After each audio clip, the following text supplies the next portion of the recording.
Hayyeena akkam jirtu kabajamtoota hordoftoota eebbisaate kun eebbisaate waa'ee teknoolojii fi hakiingii wantoota onlaayinii wajjin wal qabate akkaataa onlaayinii irratti maallaqa hojjechuu dandeenyu kan isin barsiisaa turedha. Viidiyoo hojjechaa turedha jechuudha. Har'as viidiyoo biraatiin deebinee jirra. Viidiyoo kana laayik gochuudhaan namoota baay'ee bira akka nuuf ga'u godha. Gara viidiyoo keenya irratti immoo deebinu. Namoonni baay'een content creation yookiin viidiyoo garaagaraa hojjetanii onlaayinii irratti qarshii argachuu ni barbaadu. Garuu eessaa akka jalqabdan baay'een keessan isiniif hin galle yookiin maalirraa akka jalqabdan tokko tokkoon ilaalaa jechuudha. Amma jalqaba irratti viidiyoo yookiin content creation YouTube yookiin TikTok irrattis ta'uu danda'a platformii garaagaraa irratti hojjechuu yoo barbaadanii wantoota baay'ee salphaa ta'e garuu namoonni baay'een hin beekne steepii yookiin wantoota simplii ta'e kan isin beekuu qabdan tokko tokkoon ni ilaalaa jechuudha. Amma jalqaba irratti wanti isin beekuu qabdan osoo viidiyoo kireetii hin godhin yookiin gara hojiitti hin seeniin dura kaayyoo ifaa ta'e qabaachuu qabdu. Maaliif viidiyoo kontentii akka filatan yookiin content creation maaliif hojjechuu akka barbaadan fakkeenya namoonni baay'een maallaqa ittiin hojjechuuf to make money knowledge isaanii beekumsa qaban share gochuuf followers baay'ifachuuf wantoota adda addaa ta'uu qaba. Kaayyoo keessan adda baasuu qabdu. Maallaqa hojjechuuf yoo ta'e yookiin knowledge keessan share gochuuf yoo ta'e followers beekamtii argachuuf yoo ta'e isa adda baasuu qabdu jechuudha. Erga kana adda baastanii booda contentii yookiin topic filachuu qabdu yookiin afaan YouTube niche kan jennu filachuu qabdu jechuudha. Niche tokko yeroo filattan viidiyoo garaagaraa akka audience keessan confused akka taaniif isin gargaara. Hundi keessan baranii akka isin subscribe godhan yookiin follow isin godhaniif baay'ee isin gargaara jechuudha. Chaanaalii keessanii yeroodhaa gara yerootti akka guddatuuf baay'ee murteessaadha toopikii tokko irratti hojjechuu.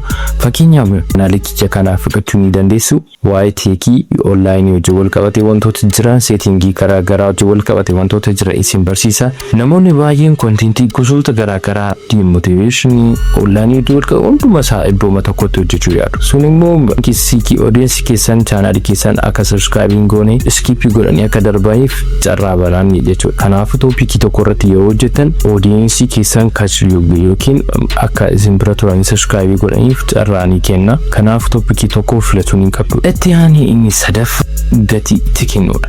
Wantoota hojjetaniif gatii itti kennuudha.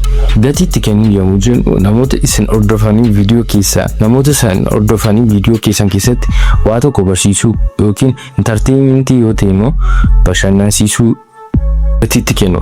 Gatiitti kennu yommuu jennu namoota isin daawwatan yookiin followers keessaniif waan ta'e viidiyoo keessan keessatti giveaways ta'uu danda'a yookiin immoo waa tokko barsiisuu bashannansiisuus ta'uu ni danda'a. Yoo entertainmentii irratti hojjetanii motivation yoo ta'e immoo motivate gochuuni jechuudha. Viidiyoo keessan keessatti waa tokko audience keessa akka argatuuf carraa kennuufii qabdu jechuudha. Waa tokko isinirraan baratu taanaan audience keessan namoonni isin ilaalan waa tokko isinirraan fayyadaman taanaan sababa isin ilaalaniif hin qaban. Kanaafuu viidiyoo keessan keessatti waa tokko barsiisuuf yookiin audience keessa waa tokko akka argatuuf hojjechuun isinirra jiraata jechuudha. Inni taanu content creation jalqabnu keenya wanti nuti beekuu qabnu yookiin baay'ee irratti hojjechuun irra jiraatu consistency kan jirudha. Consistency viidiyoo tokko hojjennee dhiisra osoo hin taane walitti fufinsaan yoo xiqqaate torbanitti viidiyoo lama hojjechuu yaaluu qabna jechuudha. Consistency dha inni hojjennu taanaan chaanaaliin keenyas viral akka hin baane fakkeenyaaf viidiyoo chaanaalii makiyya kana fudhadha. Consistency dhaan sababa hin hojjenneef viidiyoon baay'een isaa variable namoota baay'ee bira kan hin geenye ta'ee jira jechuudha. Kanaafuu consistency dhaan hojjechuun dirqama isinirra jiraata. Yoosuu chaanaaliin keessan saffisaan akka inni guddatu carraa guddaa argataa jechuudha. Asirratti inni dabalata wanta baay'ee murteessaa ta'e taayitilii fi tambineelii isin hojjetanidha. Viidiyoo keessaniif erga viidiyoo keessan hojjetanii booda taayitilii fi tambineelii. Taayitilii yommuu jennu jechoota furtuu ta'an jechoota namoota ofitti harkisuu danda'an jechoota namoonni ilaalanii bukkeen dabarree fayyadamuun isirra jiraata jechuudha. Taayitilii fi tambineelii yommuu fayyadamtan taayitilii irratti jechoota furtuu yookiin kii ta'an namoonni baay'een salphaatti hubachuu danda'anii fi kilikii gochuu danda'an fayyadamuu ni dandeessu jechuudha. Kanaafuu taayitiliinis viidiyoon keessan akka vaariyaalii ba'uurratti taayitiliin viidiyoon keessan vaariyaalii akka ba'uuf gahee guddaa qaba. Tambineelii irratti immoo Thumbnailii wantoota baay'ee confused naangoonii fi viidiyoon keessaa waa'ee maalii akka ta'e salphaadhumatti. Thumbnailii jechuun kabarii YouTube jalqaba irratti isin argitan jechuudha. Namoonni baay'een thumbnailii ilaalanii sababa kilik godhanis viidiyoo keessanii thumbnailii haala ajaa'ibaatiin kan attractive ta'e namoota hawwachuu danda'uu fi salphaadhumatti namoonni viidiyoon keessaa waa'ee maalii akka ta'e hubachuu danda'an kan ibsu ta'uu qaba jechuudha. Baay'ee simply gochuu qabdu. Barreeffama garaagaraatti baay'isuun qabdan yeroo thumbnailii keessan hojjettan. Haala kanaan viidiyoon keessan vaayiraalii akka inni ba'us gochuu ni dandeessu. Content creation yoo jalqabuun dura wantoota isin hubachuu qabdan keessaa kun lamaanis baay'ee basic wanta ta'anidha jechuudha. Wantoota baay'ee jira content creation irratti wantoota baay'ee beekuu qabdan. Isaan keessaa muraasa ilaalleeti jirra. Kanaafuu viidiyoo part 2 irratti akka isiniif hojjedhu yoo barbaadan commentii irratti naaf barreessaa.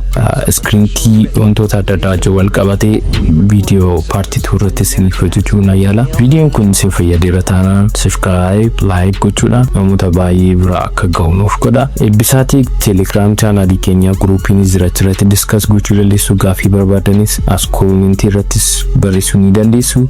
Description keessaa Telegram channel keenya ni argattu. Galatoomaa.